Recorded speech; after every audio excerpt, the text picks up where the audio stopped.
नमस्कार मित्रांनो. आजच्या या चर्चेची सुरुवात एका छोट्याशा गोष्टीपासून करूयात. दोन विद्यार्थी होते. एक होता गणेश आणि एक होता रमेश. गणेशला अभ्यासामध्ये नेहमी कमी मार्क मिळायचे आणि रमेश जो आहे तो परीक्षेमध्ये नेहमी टॉप करायचा.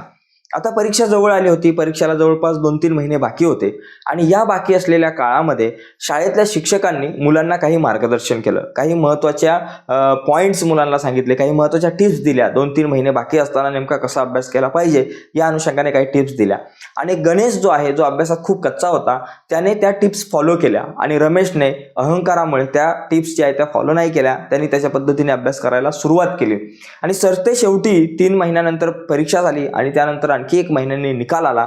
तर त्या निकालात असं दिसलं की गणेश जो आहे त्याने टॉप केलं होतं. रमेशपेक्षा जास्त मार्क गणेशला मिळाले होते. तर मित्रांनो, अशा कुठल्या टिप्स होत्या की ज्या टिप्स गणेशनं वापरल्या, शिक्षकांनी कुठल्या नेमक्या टिप्स सांगितल्या होत्या, तर त्या टिप्सवरती मी आज चर्चा करणार आहे. तर आजची व्हिडिओ खूप महत्त्वाची आणि खूप इंटरेस्टिंग असणार आहे. तर मित्रांनो, जाऊयात पुढे जाण्याच्या अगोदर एक छोटीशी रिक्वेस्ट आहे. नवीन असाल आपल्या यूट्यूब चॅनलवर आणि अजूनपर्यंत तुम्ही आपला चॅनल सबस्क्राईब नसेल केला तर आत्ताच आपला चॅनल सबस्क्राईब करा आणि त्या बाजूला असलेलं बेलचं बटन दाबा, जेणेकरून मी अपलोड केलेल्या प्रत्येक नवीन व्हिडिओची नोटिफिकेशन सगळ्यात अगोदर तुमच्यापर्यंत पोहोचेल. तर बघा मित्रांनो, यावर्षी 2025ची बोर्डाची परीक्षा हिचं एक महत्त्वाचं वैशिष्ट्य आहे. ते वैशिष्ट्य म्हणजे यावर्षीची बोर्डाची परीक्षा जरा लवकरच आहे. कारण दरवर्षी ही परीक्षा मार्च महिन्यातल्या पहिल्या आठवड्यात होते. यावर्षी ही परीक्षा फेब्रुवारी महिन्याच्या 3ऱ्या आठवड्यात असणार आहे. त्यामुळे जवळपास 10 ते 15 दिवस परीक्षा अलीकडे आहे आणि त्यामुळे आपल्याकडे 10 ते 15 दिवस अभ्यासाला खूप कमी आहे. म्हणजे दुष्काळात 13वा महिना अशा प्रकारची अवस्था आपली झालेली आहे, अशा प्रकारे आपण म्हणू शकतो. ठीक आहे. तर नेमकं या कमी वेळामध्ये कसा अभ्यास करायचा. आणखी एक दुसरी महत्त्वाची गोष्ट या परीक्षेचं वैशिष्ट्य आहे की मागच्या वर्षी 10 मिनिटं एक्स्ट्रा वाढवून दिले होते. 10वीच्या बोर्डाच्या परीक्षेला 10 मिनिटं अधिक वाढवून दिले होते. म्हणजे 3 तासाचा जो पेपर आहे तो पेपर 3 तास 10 मिनिटे अशा काळाचा होता.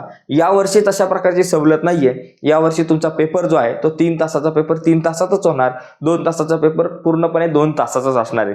ही दुसरी गोष्ट. आणि तिसरी सगळ्यात इम्पॉर्टंट गोष्ट म्हणजे सीसीटीव्ही कॅमेरे कंपल्सरी केलेले आहेत. म्हणजे शासनानं मागे ज्या काही घटना घडल्या त्यामुळे शासनानं किंवा शिक्षण विभागानं आदेश दिलेले आहे की ज्या परीक्षा केंद्रावरती सीसीटीव्ही कॅमेरे नाही आहेत त्यांनी कंपल्सरी लवकरात लवकर सीसीटीव्ही कॅमेरे बसवून घ्यावेत.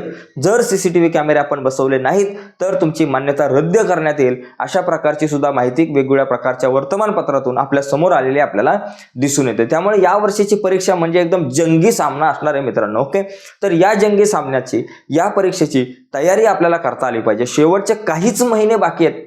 पण मित्रांनो, लक्षात घ्या, या शेवटच्या 3 महिन्यांमध्ये सुद्धा तुम्ही खूप चांगला अभ्यास करू शकता. म्हणजे तुम्हाला जे मार्क आता मिळतात त्यापेक्षा 3 पट मार्क जास्त मिळू शकतात जर तुम्ही नीट कॉन्सन्ट्रेशन देऊन अभ्यास केला तर. मित्रांनो, हमको मिटा सके वो इस जमाने में दम नहीं, हमसे है जमाना सारा, हम जमाने से नहीं. आता जरा चांगली ऊर्जा मनामध्ये आणा, चांगली प्रेरणा घ्या. कमीत कमी वेळामध्ये जास्तीत जास्त अभ्यास आपला कसा होईल त्याच्यावर आज आपण चर्चा करूयात. तर बघा, आता ह्या 3 महिन्यांमध्ये सगळ्यात पहिली गोष्ट लक्षात घ्या, तुमचं जे मन आहे ते एकदम पॉझिटिव्ह ठेवा. की मनाला नेहमी सतत सांगा की मला 10वीला चांगले मार्क पडेल, मी चांगला अभ्यास करणार आहे, मी यशस्वी होणार आहे, आय कॅन डू इट, मी अभ्यास करणार, मी सगळं काही करू शकतो, मी शाळेचा होमवर्क करू शकतो, त्याच्यातून रिकामा मिळालेला जो काही वेळ आहे त्याच्यामधून मी माझा अभ्यास खूप चांगल्या प्रकारे करू शकतो. नेहमी पॉझिटिव्ह राहायचं. निगेटिव्ह सांगणारे लोक आणि निगेटिव्ह विचार यापासून दूर राहायचंय. ही सगळ्यात पहिली आणि इम्पॉर्टंट टिप्स आता मी तुम्हाला देऊन जातो. दुसरी सगळ्यात महत्त्वाची गोष्ट म्हणजे मित्रांनो, पहिला टप्पा लक्षात घ्या. यामध्ये सगळ्यात पहिलं काय करायचं, आता पहिली तर तुम्हाला सांगितलं पॉझिटिव्ह राहणं.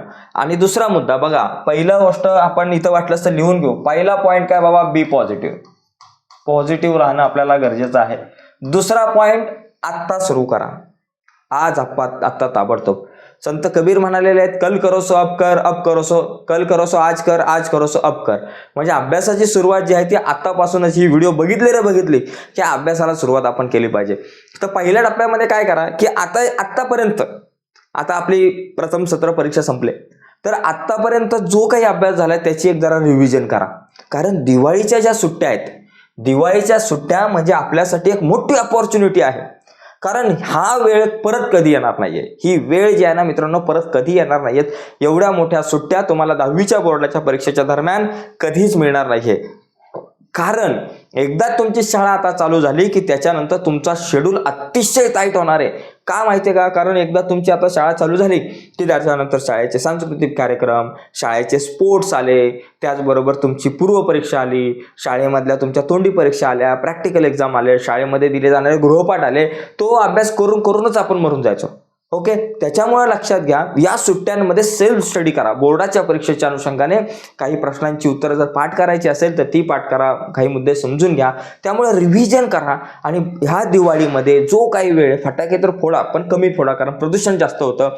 दिवाळी चांगल्या प्रकारे साजरी करा. चांगले विचार जे आहे, चांगले तुमची दिवाळी चांगली सुखाची, समृद्धीची, भरभराटीची तर जाणारच आहे. आनंदाने एकदम दिवाळी जी आहे ती सेलिब्रेट करा, पण या वेळामध्ये अभ्यास सुद्धा तितकासा आपल्याला केला पाहिजे आपण. आणि त्याचबरोबर प्रथम सत्र परीक्षेच्या तुमच्या ज्या काही प्रश्नपत्रिका आहे, त्या प्रश्नपत्रिका ज्या आहेत त्या प्रश्नपत्रिका नीट समजून घ्या, त्या सोडवा. कदाचित शाळेमध्ये ज्या विद्यार्थ्यांना सोडवायला सांगितलेलं आहे त्यांचं उत्तमच आहे, पण ज्यांना नाही सांगितलं त्यांनी या सोडवा. आणि नुसतेच लिहून नका काढू, नुसताच रट्टा मारू नका. तर सोडवत असताना ज्या प्रश्नांची उत्तरं येतात तिथं ओके करा आणि नाही येत त्या प्रश्नांची उत्तरं पाठ करण्याचा प्रयत्न करा. जी गणितं नाही येत ती 2-2, 3-3 वेळा सोडवण्याचा प्रयत्न करा, ती समजून घेण्याचा प्रयत्न करा. कुठं आम्ही कमी पडलो आहे त्या पेपरमध्ये तर ते जाणून घेण्याचा, ते समजून घेण्याचा प्रयत्न करा. कारण ह्या प्रथम सत्राची परीक्षा जी आहे ती परीक्षा, शाळेतली पूर्वपरीक्षा, यांच्या ज्या काही प्रश्नपत्रिका आहे महत्त्वाच्या असतात, यांच्यामध्ये येणारे प्रश्न सुद्धा बऱ्याचदा बोर्डाच्या परीक्षेला रिपीट होतात. ते नाही आले तर त्या प्रकारचे प्रश्न तरी सुद्धा परीक्षेला येत असतात. त्यामुळे या प्रश्नपत्रिका खूपच महत्त्वाच्या आहे. आता तिसरा जो पॉइंट आहे, दिवाळीनंतर परीक्षेचं वेळापत्रक बनवा. परीक्षेचं वेळापत्रक नाही तर तुमच्या अभ्यासाचं वेळापत्रक बनवा, अभ्यासाचा टाइम टेबल बनवा मित्रांनो, आणि तो टाइम टेबल फॉलो करा. आपण काय करतो, टाइम टेबल बनवतो. गाण्या काय करतो बाबा, टाइम टेबल बनवतो. गणेश काय करतो, शाळेमध्ये म्हणजे घरामध्ये मस्तपैकी असा टाइम टेबल बनवतो, छानपैकी टाइम टेबल बनवतो. सकाळी 5 वाजता उठणे, 6 वाजेपर्यंत सगळं आटपून घेणे, आंघोळ बिंघोळ सगळं आटपून घेणे आणि 6 वाजता अभ्यासाला बसणे. 6 ते 8 मराठीचा अभ्यास, 8 ते 9 इंग्लिशचा अभ्यास, 9 ते 10 विज्ञानाचा अभ्यास, असं फुल टाइम टेबल बनतं. आणि तो चिटकवतो सुद्धा घरामध्ये, चांगला आरशासमोर चिटकवतो. आणि नंतर ज्यावेळेस आपण बघतो त्यावेळेस गण्या 8 वाजेपर्यंत झोपलेला आहे. 6 वाजता अभ्यासाला बसायचा टाइम आणि भाऊ 8 वाजेपर्यंत झोपलेला आहे. तर असं करू नका. जो वेळापत्रक तुम्ही जे बनवाल, वेळापत्रकामध्ये जो काय टाइम टेबल आहे तो सगळा फॉलो करा. जर तुम्ही नाही फॉलो केला तर तुमचा आत्मविश्वास डाऊन होणार आहे.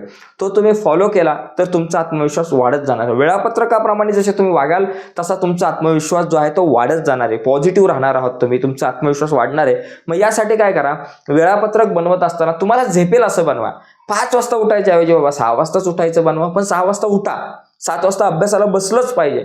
अशा प्रकारे वेळापत्रक तुम्ही बनवा. आणि वेळापत्रक बनवत असताना अवघड विषयांना जास्तीत जास्त वेळ देता आला पाहिजे आणि सगळे जे काही सोपे विषय आहेत त्यांच्याकडे पण आपलं लक्ष आपल्याला देता आलं पाहिजे. तर त्या अनुषंगाने आपल्याला आपलं अभ्यासाचं वेळापत्रक बनवलं पाहिजे. दिवाळीनंतर ज्यावेळेस शाळा सुरू होईल तेव्हा माझं अभ्यासाचं वेळापत्रक कसं असेल यावरती आत्ताच विचारमंथन करायचा प्रयत्न केला पाहिजे. आणि वेळापत्रक बनवताना एक गोष्ट लक्षात घ्या, तुमचा वेळ वाया कुठं जातो याची लिस्ट बनवा. मित्रांबरोबर गप्पा मारायला कुठं वेळ जातो, व्हॉट्सअप इंस्टाग्रामवर किती वेळ जातो, पिक्चर बघायला किती वेळ जातो, टीव्हीवरती किती वेळ जातो, हा सगळा वेळ काढा. तुमच्या लक्षात येईल की दिवसाचे जवळपास 2-2.5 तास इकडेच वाया जातात. असेच व्हॉट्सअपवरती एकदा गेलो की अर्धा तास व्हॉट्सअप, इंस्टाग्राम उघडला की तिकडे अर्धा तास, फेसबुक उघडला की तिकडे अर्धा तास, यूट्यूब उघडला तिकडे अर्धा तास, असे 2 दिवस एकदम 2 तास कचऱ्यासारखे वाया जातात. तर तो जो वाया जाणारा जो वेळ आहे तो वेळ आता इथं अभ्यासाला युटिलाइज करा. कारण शेवटचे 3 महिने आपल्यासाठी खूप महत्त्वाचे आहेत. शेवटचे 3 महिने आता मेहनत घ्या आणि त्याच्यानंतर 2 महिने तर तुम्हाला सुट्टीचे पाहिजे तेवढं उड्या द्यावा, सुट्टीमध्ये तुम्ही मारू शकता. म्हणजे अभ्यासाचं वेळापत्रक बनवणं आपल्याला खूप इम्पॉर्टंट आहे. आणि त्याच्यानंतर चौथा महत्त्वाचा मुद्दा, जुन्या ज्या काही प्रश्नपत्रिका आहेत, जुन्या प्रश्नपत्रिका, तर या जुन्या प्रश्नपत्रिका ज्या आहेत या जुन्या प्रश्नपत्रिका तुम्ही डाउनलोड करा किंवा जुन्या प्रश्नपत्रिका तुमच्याकडे जर असतील तर त्या जुन्या प्रश्नपत्रिकांचा सराव करा. बोर्डाच्या ज्या काही जुन्या प्रश्नपत्रिका आहेत त्या घ्या आणि त्या सराव करा. 3-3, 4-4 प्रश्नपत्रिका मागच्या ज्या आहेत त्याचा सराव करा. आता या प्रश्नपत्रिका तुम्हाला पाहिजे असेल तर आपली वेबसाईट आहे क्रिएटिव्ह मॅथ्स मराठी, ही वेबसाईट आहे. तुम्ही गुगलला जा, क्रिएटिव्ह मॅथ्स मराठी टाका. तिथं टाकल्यानंतर तिथे तुम्हाला वरती दिसेल, तुम्हाला जुन्या प्रश्नपत्रिका वगैरे नोट्स दिसेल, जुन्या प्रश्नपत्रिका दिसेल. तिथं क्लिक केलं की तुम्हाला जुन्या प्रश्नपत्रिका बोर्डाच्या आतापर्यंत आलेल्या त्या पाहता येतील. गुगलला जायचं, क्रिएटिव्ह क्रिएटिव्ह मॅथ्स मराठी टाकायचं, तिथं तुम्हाला त्या वेबसाईटवरती गेलात तुम्ही तर तुम्हाला तिथे बऱ्याचशा गोष्टी बघता येतील. ठीक आहे, तर एकंदरीत जुन्या प्रश्नपत्रिकांचा सराव सुद्धा महत्त्वाचा आहे. सराव करत असताना ज्या गोष्टी येतात त्या ओके, आणि ज्या नाही येत त्यांची प्रॅक्टिस करणं, त्या समजून घेणं खूप गरजेचं आहे. तर मित्रांनो, अशा काही गोष्टी आहेत, अशा काही टिप्स होत्या ज्या 3 महिन्यांसाठी इम्पॉर्टंट होत्या. तर याप्रमाणे तुम्ही अभ्यास करा, वेळापत्रक बनवा, जुन्या प्रश्नपत्रिकांचा सराव करा, त्याचबरोबर 6 महिन्यात आतापर्यंत जो काही अभ्यास झाला त्याचा पण सराव करा. वेळापत्रक कसं बनवायचं त्या संदर्भात मी वारंवार तुम्हाला सांगत असतो की तुमच्या शाळेचा टायमिंग, क्लासचा टायमिंग, या सगळ्या गोष्टी बघा, त्या समजून घ्या, त्या अनुषंगाने तुम्ही वेळापत्रक बनवण्याचा प्रयत्न करा. तर आजच्या या व्हिडिओमध्ये मित्रांनो इथंच थांबूयात. थांबण्याच्या अगोदर एक महत्त्वाची गोष्ट सांगतो. जर तुम्हाला गणित विषय अवघड जात असेल तर टेन्शन घेऊ नका मित्रांनो. तुमच्यासाठी गणिताचा एक स्पेशल कोर्स आपण आपल्या वेबसाईट, आपल्या एका ॲपवरती बनवला आहे. ॲपचं नाव आहे क्रिएटिव्ह मॅथ्स मराठी. तुम्ही गुगलला गेलात, प्ले स्टोअरला, तिथं नाव टाकलं क्रिएटिव्ह मॅथ्स मराठी, तर क्रिएटिव्ह मॅथ्स मराठी नाव टाकल्यावर तुम्हाला आपला ॲप दिसेल. तो ॲप डाउनलोड करा. त्यावरती एक कोर्स बनवला आहे आपण गणित भाग 1 आणि 2च्या व्हिडिओचा. त्या कोर्समध्ये आपण काय केलंय, प्रत्येक प्रकरणावरती 3 ते 4 व्हिडिओ बनवल्यात. त्या व्हिडिओमध्ये काय केलंय, आतापर्यंत बोर्डाच्या परीक्षेला जी महत्त्वाची गणित आली होती त्यावर चर्चा केली. त्याचबरोबर 2025च्या बोर्डाच्या परीक्षेला जी काही महत्त्वाची गणितं येऊ शकतात त्यावर सुद्धा आपण चर्चा केलेली आहे. तर तो कोर्स जो आहे तो फक्त 499 रुपयाला आहे. तो तुम्ही परचेस करू शकताय. तो कसा परचेस करायचा या संदर्भात आपण एक छोटीशी व्हिडिओ बनवली. ती व्हिडिओ आता लगेच आपण बघून घेऊयात. ओके, तर तुर्तास मी इथं थांबतो. धन्यवाद मित्रांनो, बाय सर्वांना. आता आपण जाऊयात आपल्या मोबाईलच्या स्क्रीनवर. तर नमस्कार मित्रांनो, आपल्या ॲपवरती जाऊन आपण कशा प्रकारे अभ्यास करू शकतो ते बघूयात. सुरुवातीला हा आपला ॲप आहे. या ठिकाणी इथे आपण क्लिक करू आणि ॲपवरती गेल्यावर बघा अशा प्रकारे क्रिएटिव्ह मॅथ्स मराठी येईल. इथं जर बाय नसेल केला, हा कोर्स विकत नसेल केला तर केला तर इथं क्लिक करून तुम्ही कोर्स बाय करू शकता. आणि बाय जर केला असेल तर इथं क्लिक करूयात. इथं क्लिक केल्यानंतर तुम्हाला तुमच्या स्टोअरमध्ये हा कोर्स दिसेल आणि त्यानंतर इथे क्लिक केलं की या कोर्समध्ये बऱ्याचशा गोष्टी आहेत. यामध्ये ओव्हरव्ह्यू आहे, कंटेंट आहे, लाईव्ह क्लासेस आहे. लाईव्ह क्लासेसवर क्लिक केलं की हे आतापर्यंत लाईव्ह झालेले क्लासेस दिसतील. कंटेंटवरती जर तुम्ही क्लिक केला तर कंटेंटवर बघा इथं सध्या तुम्हाला गणित भाग 1 दिसेल 10वीचं. त्यानंतर तुम्हाला इथं गणित भाग 2 वगैरे पण दिसतील. हळूहळू ते अपडेट केले जाणार आहेत. गणित भाग 1वर जर तुम्ही क्लिक केलं तर इथे बघा गणित भाग 1मध्ये 2 चलातील रेषीय समीकरणे, वर्ग समीकरणे या प्रकरणांच्या सध्या आपण व्हिडिओ टाकलेले आहेत. त्याचबरोबर इथं खाली सुद्धा तुम्हाला काही कंटेंट पाहायला मिळेल. मागील काही व्हिडिओ आहेत आणि प्रश्नपत्रिका आहे बोर्डाच्या. ओके, आता इथं जर क्लिक केलं तर 2 चलातील रेषीय समीकरणाच्या व्हिडिओ इथं क्लिक केल्यानंतर तुम्हाला जी व्हिडिओ पाहायची ती तुम्ही पाहू शकताय. नमस्कार विद्यार्थी मित्रांनो, या व्हिडिओमध्ये आपण चर्चा करणार आहोत इयत्ता 10वी गणित भाग 1. अशा प्रकारे तुम्हाला या व्हिडिओ बघता येईल.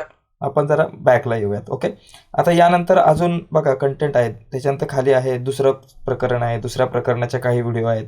हळूहळू इतर व्हिडिओ सुद्धा अपडेट होतील.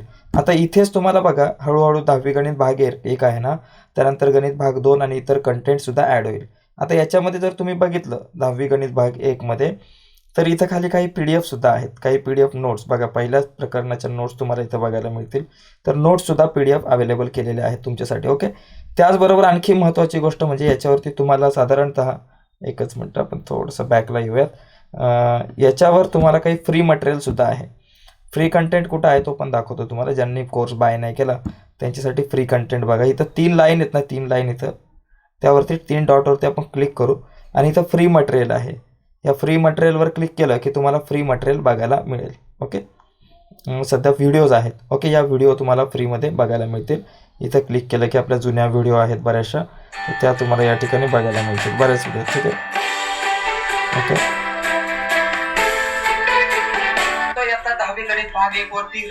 ओके, तर अशा प्रकारे तुम्ही आपल्या ॲपवरती अभ्यास करू शकता. ॲपवरती जाऊन ठीक आहे. काही कंटेंट फ्री सुद्धा आहे आणि काही कंटेंट पेड सुद्धा आहे. तर बराच कंटेंट आहे तुमच्यासाठी. तर तुम्ही ॲपवरती जाऊन अभ्यासू शकता. आणि जर कोर्स अजून तुम्ही बाय नसेल केला तर इथं बाय बटनावर क्लिक करा. या बाय बटनावर जर तुम्ही क्लिक कराल, क्लिक केल्यानंतर तुम्हाला तो कोर्स जो आहे तो परचेस करता येऊ शकतो. ओके, तर तो कोर्स परचेस करा. ॲक्च्युली इथं क्लिक केलं की इथं आय एम इंटरेस्टेड शब्द येतो. आता नाही येणार कारण आता ऑलरेडी यामध्ये परचेस केलेला आहे. इथं आय एम इंटरेस्टेड शब्द येतो. त्यावर क्लिक केलं की तुम्हाला एक व्हॉट्सअपला मेसेज जाईल. त्यावर क्लिक करून तुम्ही कोर्स विकत घेऊ शकताय. हा ओके मित्रांनो, धन्यवाद.